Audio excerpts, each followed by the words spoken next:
Hey there, Blockhead traders. Here at Blockhead Traders, I must inform you that we are not financial professionals.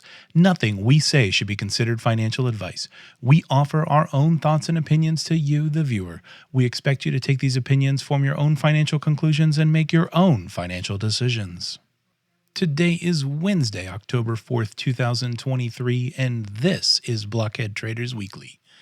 In this week's episode, I'm joined by Viper XL 007, and we are going to cover a little bit of user-requested content this week. And kind of the theme that was probably a little bit of a spoiler alert here is to basically question everything. Just because it appears on the internet doesn't always make it 100% true 100% of the time. So we'll hop into some of that viewer's question and our interpretation of what we found. There were valuable things that Viper and I did come across, so definitely stay tuned for the discussion there because it was quite an adventure a little bit for me. I did not expect what I came across, and so it was intriguing.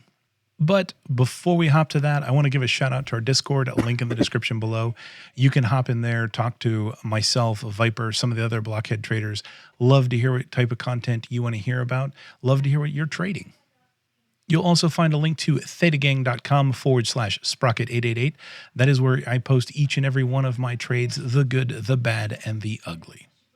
Last, this is available in an audio format wherever you get your podcasts. So look up Blockhead Traders and subscribe. And if you can't find it where you pick them up, let us know and we will get it there. But let's hop to this week's content. And Viper, I'm going to set the stage here because we actually had one of our loyal and dedicated viewers reach out to us and kind of asked me a couple of questions about some things that he had been looking at online with respect to a website called usdebtclock.org. And he was specifically asking my opinion on what does certain values on this US debt clock mean from my perspective. He says, I know you're kind of into some of these U.S. treasuries and stuff from some of our recent episodes. And this website has this interesting counter that's talking about the debt, but it also calls like M2 money supply, and it calls out U.S. treasury dollars, and there's various ratios. And he says, I just don't really quite understand, what it is and what it means. And, I went and I checked it out and I said, wow, it's kind of interesting. There's lots of stuff going on this site. I know a little bit, nothing to actually inform you at this moment. But I said, this really is kind of an interesting topic and I want to dig into this a little bit. And I said, we'll dig into it, Viper and I, and maybe we'll put it as a theme of a show. And so, I talked to you, Viper, and I said, hey, we got this question about usdebtclock.org. And, what does the treasury dollar mean? Because there was some question around, is that a currency? Is that, how does that play in? Is that a replacement? How does that fit with M2? And I said, hey, why don't you dig into this site and let's see what we can see and try to answer this question because I didn't know the answer and I always love to learn. So I said, challenge accepted. So the first thing that I did was I decided to sit down over the weekend and kind of get out my notes, get out, my browser and start taking a look at this. And so the first thing, and this, the theme of this is really like dig into everything, question everything. Because I thought, oh, great, I'm going to get here. I'm going to grab a couple of Google terms and then I'm going to start searching and digging into things. And so some of the first stuff that jumped out to me, which kind of was a little bit taken aback by is, first of all, you get a .org and you think, oh, that must be run by like a nonprofit or it wasn't a .gov. So it probably is not government related, but it was .org. And that was kind of weird when I first pulled up the site because at the very bottom of the site, it says, hey, come get our app, our amazing new mobile app, where you can get thousands of live statistics. And they put a quote in there from one of the reviews, apparently. And, it says, you guys hit a huge home run, bigly, 5-star. And okay, I'm trying to say, yep. Anyway, this is a little weird, and some of my spidey senses are tingling. But the site doesn't collect any information about you from register this or do this. It's literally just dumping things. So I'm like, okay, I'm gonna look past this a little bit, but just for curiosity, I went to the App Store. Turns out in both Google Play and and the Apple App Store, it's $4.99 to buy this thing from some Chrono Numeric Labs LLC. Okay, that doesn't mean much, but it's a little weird. So my next order of business was trying to figure out, okay, well, I was specifically being asked about U.S. Treasury dollar. And what does this U.S. Treasury dollar field mean, which had this 2025 by it? And I'm like, that's a little weird because most of the statistics on there are all relative to now. And so they give some number and it says now. And I'm like, why is there this 2025 thing here? I don't really quite understand. And what kind of struck me as a little bit annoying is there really was no references on this website about where these things came from. If you hovered over that, strange US Treasury dollar, there was some not obscure, but two references back to two historical points in time of U.S. history where the U.S. Treasury directly issued currency to the United States. Normally, currency is issued through the Federal Reserve, which is kind of part of the Treasury or part of that monetary system of the government, but it usually comes from the Federal Reserve. But there were two times in history where the U.S. Treasury actually issued currency, but that's the only thing that was really there. There really wasn't here is the exact source that we put this. So I was like, okay, well, I'll just try my Google foo. And the only real reference to this Treasury dollar thing, aside from lots of places that kind of said, oh, well, Treasury dollar is also referred to as the things that are issued by the U.S. Treasury, which we talked about in past episodes, notes, bills, things like that. So there was an article that was written by a Robert C. Hockett back in 2020. Around March and April timing, he wrote a paper called The Treasury Dollar Act of 2020. It was written almost like it was a legislative work from Congress or the House of Representatives, but I couldn't find any reference to Congress talking about this or Congress having anything to do with this. I only found it on one of these like papers sites where this guy published his paper. He's a law professor at Cornell. But in this paper, it actually talked about him calling for, or it made it look like the Congress was calling for the issuance of currency from the U.S. Treasury rather than issuing it through the Federal Reserve. And there's a couple references in there to it being non-interest bearing, debt-free currency. So I'm like, okay, that's interesting, but I don't think that's really what this actually is because it was the only real reference of that.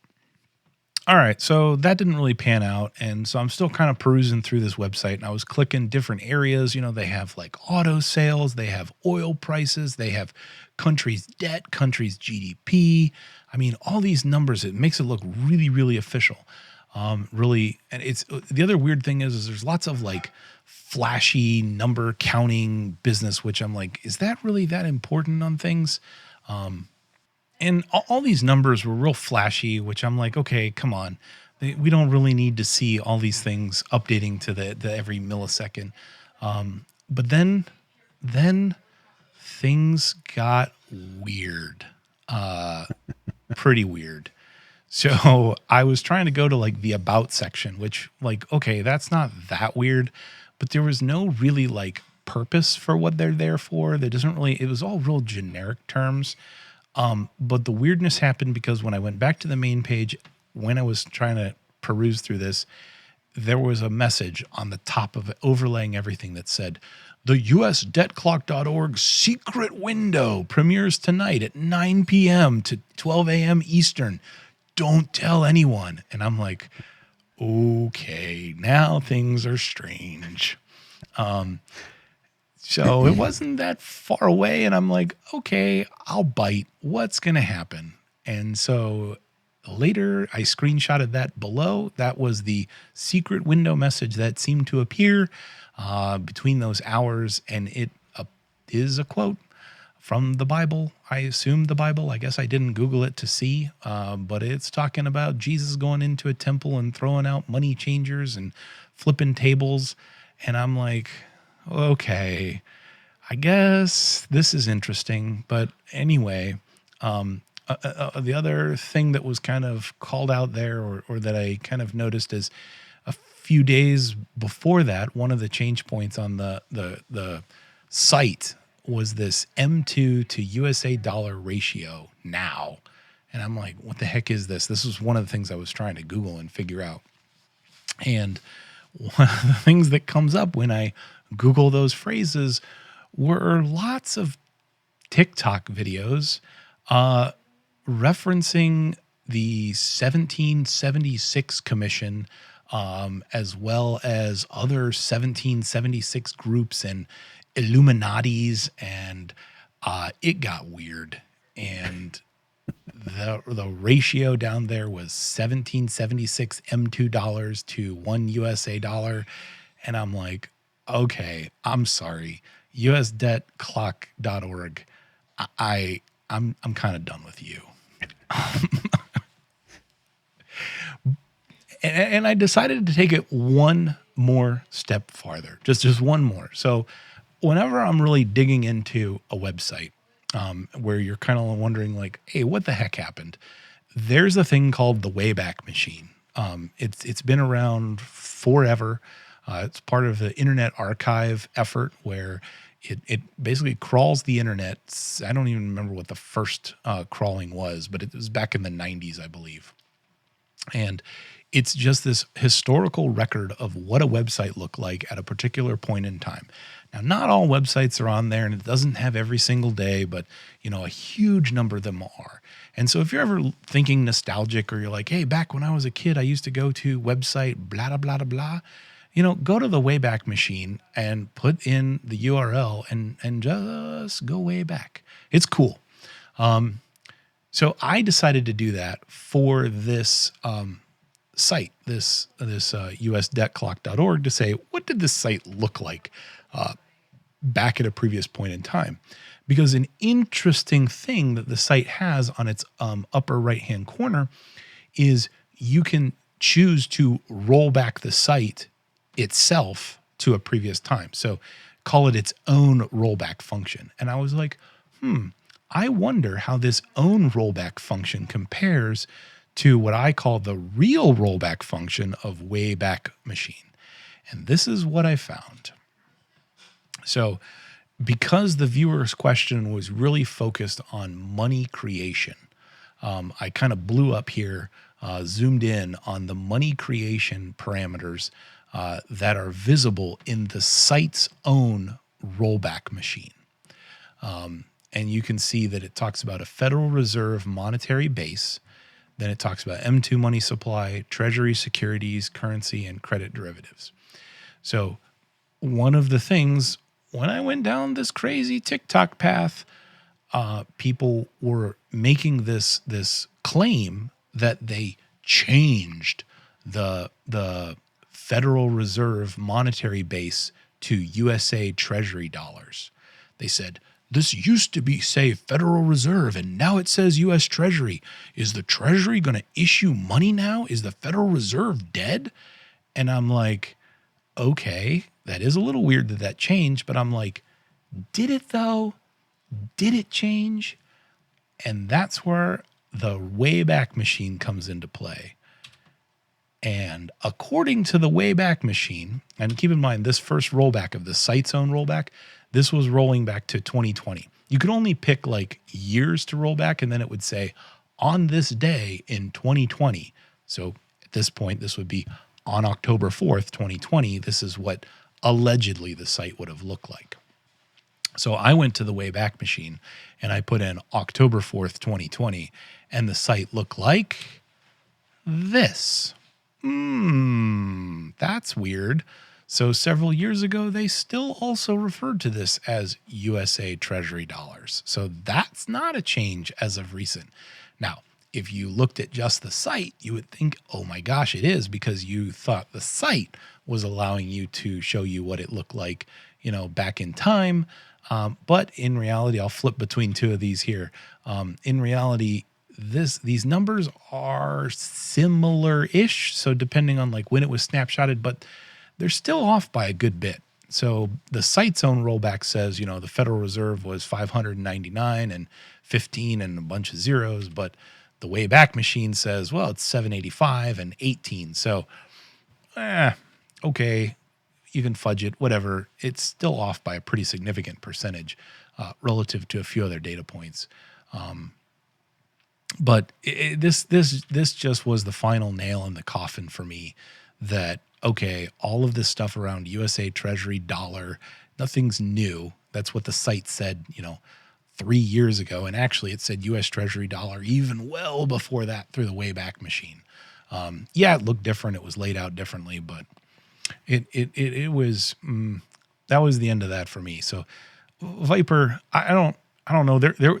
I promised a nugget of interestingness, and I'll mention that. But I guess the first thing I want to say is, what were your impressions of this site, and when you embarked on your journey? Well, I mean, I had a lot of the same. I mean, I called it out as soon as I went to the website, as far as the little bit about the app review that I was like, honestly, app reviews on your website, that's nothing new, but like that was a weird one to just kind of pluck out. Like you usually want something a little more specific to what you're going for, or whatever. So I mean, it, right off the bat, similar, like, just kind of, I was like, what's going on here? Like, that, I don't know, it's hard to describe. It's just a feel that, like, all right, now I'm starting to become biased, so now you got to convince me a little bit harder. And then like we discussed, like I thought the same thing, like these numbers, why any website that has numbers updating that fast, that rapidly, like, yes, these numbers are changing all the time. But there is no way you have a direct, like, better than the New York Stock Exchange connection to to where these numbers are, where the feed is coming from. And so that raises some concerns on my end of, like, that you're probably trying to stir an emotion, whether it's panic or excitement or something, like fast moving things, big blaring colors, like these are emotional triggers that, a lot of people use to get something out. But I still went down the rabbit hole as far as there's a lot of data there. Like I didn't want to, like, I'm not tossing it all away of like, well, this whole thing is nonsense. Like, it struck me that the website had been around for a very long time, all things considered. I think it was 2008, somewhere around there, that it first came out. And quick look at the Wayback Machine, like you did, I was like, well, it's looked very similar the entire time. So, I mean, that was maybe a point in its favor as far as my feeling of like, all right, you must be you're just cranking these numbers out. Like that's your goal. But all things considered there, like I kind of honed in on, okay, well, what are some of these numbers? Like some of them are pretty self-explanatory, the debt, the amount of debt, or the auto industry numbers or things like that. But some of them were numbers you hear about, like the Treasury stuff or anything like that. So I was like, well, I'll dig into that. Like, I don't know if the numbers on this site are correct. I actually bounced the website off of ChatGPT a couple times, as far as like, do you know what the US debt clock is? And do you know and like it makes it's even more funny now in hindsight that every time ChatGPT tried to explain what was happening on US debt clock, it always said that before you do anything, you should seek official sources. So it would explain a whole bunch of stuff. And then it would be like, but I need to remind you, you should seek official sources for these numbers. And so like ChatGPT, just if you're listening, you're watching, just spit it out next time. Just say, hey man, move on. So, but I mean, I took some of the categories and I dove into that, and that was a learning exercise where I basically there was nothing else to get from the website other than that keyword of this particular category. Cause I mean, most of the categories are legit, for the most part, and you can find something about them and find actual, data as reported from proper, official entities. So I went down kind of that rabbit hole at that point of just let me learn more about the economy, economics, and currency and all that kind of stuff. So from that point forward, I kind of never went back to the site, and I just went down the learning rabbit hole of investigating, no, not investigating, but just kind of digging around and learning some of these terms. So, I mean, it was helpful in that sense, I guess, but I'm sad I missed the secret window. Now it's not so secret. So we'll probably have this video shut down here before too long, and no one will know why, but we disclosed the secret. There might even be a new secret window. You're gonna have to check every day. There might be, maybe it's kind of like a little fortune that you get at the 9:00 on Friday nights or Saturday nights or whatever night it was when I was looking at that. I mean, it also seems fitting that for a quote out of the Bible, even that wasn't sourced. Yeah. Yeah. My takeaway was same as you. I don't know if this site changed hands. I tried to look through the registrar and things like that to see if did it change registration, was somebody using a platform for a different means. I don't think it's scammy. There's nothing on here that collects any information from me, that doesn't ask me for any money, aside from going to the App Store and paying $4.99.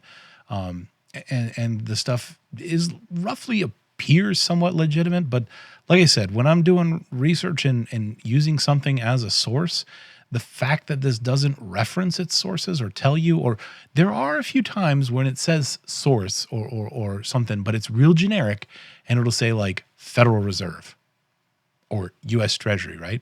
But if you look at like a Wikipedia article, for example, and you get your little footnotes, it doesn't just say the internet. It gives you a specific address, a specific PDF, a specific publication. It doesn't just say, Federal Reserve. So,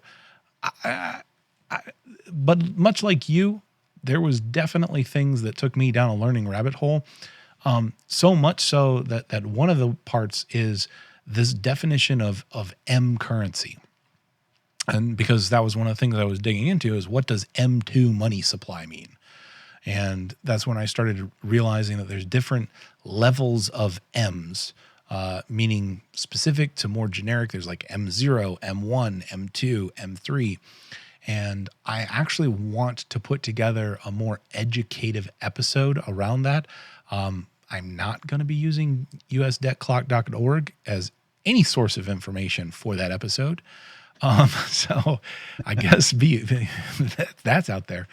But it was actually really fascinating, and I realized I don't understand the difference between kind of issuing money and what that means as far as the value of maybe liabilities is the word that float out there. What I mean by that, and this by no means is not meant to explain, but this is one of the teasers that kind of got me interested and I want to dig more, is like an M2 currency is a measure of, I believe, all of the coins, cash, deposits, certificates of deposit, savings.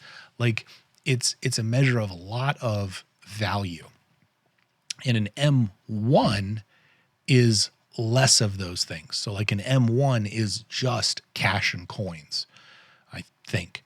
And so it was mentioning that there's a really close watch on the difference between like an M1 and the M2 supply.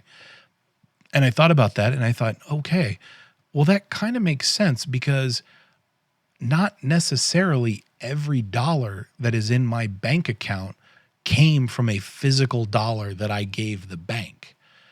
Think about your paycheck that you get every week. or every other week, or whenever you get a paycheck, right? You take that check and you take it to a bank and you deposit it, but you've never actually had that fiat currency in your hand. So it stands to reason that there could be more value out there in the world between bank accounts and stuff like that that could be of a greater number than the actual cash and coin that's floating around, which kind of makes sense, right? Because if you didn't have an imbalance, like, I don't know, there you'd be like Donald Scrooge McDuck swimming in a vault of coins, or something to that effect, or somewhere that would all have to go somewhere. And so that's the part that I want to actually dig into a little bit more about. How does the Federal Reserve and the Treasury work to keep money in circulation? How do they know when money was destroyed? How do they know when they need to print more money? And printing more physical money isn't, I don't think, always the same as like issuing debt. It's that stuff that I want to actually focus in a little more. So that brings us to the end of the stuff that Viper and I had kind of dug in for this episode. To me, the real takeaway here is be inquisitive. Ask those questions. That viewer asked that stuff that viewer had. He's like, hey, here's something I heard about. Here's something I read about. What does it mean, right? Go seek that out. Whether or not, you're talking in conversation the way I talked to Viper and said, Viper, this looks interesting. Let's see what we can learn about this. And, I'm sure that particular viewer dug into things on his own to try to figure things out. And it's that don't accept things at face value simply because it's a pretty face, or, it's a trusted thing that's been around forever. It must be correct. Question everything. Question it to the point that you're satisfied with it.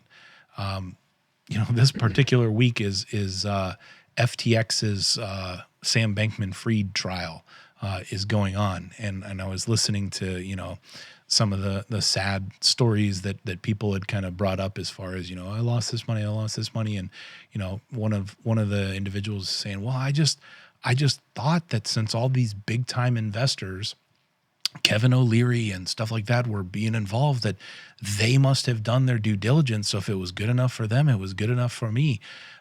That's really just that. Here's the face value, taking something at face value, question it, dig into it. I'm not suggesting that these individuals would have discovered something different if they had dug into it, but it's that. Try to avoid that mentality of, this is a pretty thing, or this is a trustworthy, like, convince yourself that you should trust it first. At the end of the day, you're always going to have to put trust in something. But just try to get yourself comfortable to that level of trust, I guess. And then that's really what happened here. That inquisitive nature brought some people to dig into it, question things, and Viper picked up on stuff that he's like, oh, actually, this is an interesting phrase, and on his Googling took him down a trail of learning where he was picking up stuff. I was the same way. Looking at this M2, I learned about M2, M1, M3, M0, so much so that I'm like, this is kind of interesting. It would be kind of cool to put that together in a way to communicate that out, to educate people, because I myself didn't know it. And if I don't know it, I'm sure there's other people that don't know it. So I will be putting together kind of a more educative episode on that. But that's the inquisitiveness that we talk about here on this show, to keep staying curious and ask questions. Aside from all that, the market is finally kind of seems really dropping out. We'll see what kind of happens, but volatility is really starting to creep back up today and the day before. And that volatility is stuff that kind of makes some of my trading tactics really exciting. So I'm hoping that I won't be so bored in the near future. Hopefully you find something that interests you and trades you're interested in taking in the market. As always, there's trades to be had no matter where you are or what your strategy is. So good luck out there. And remember, think outside the block.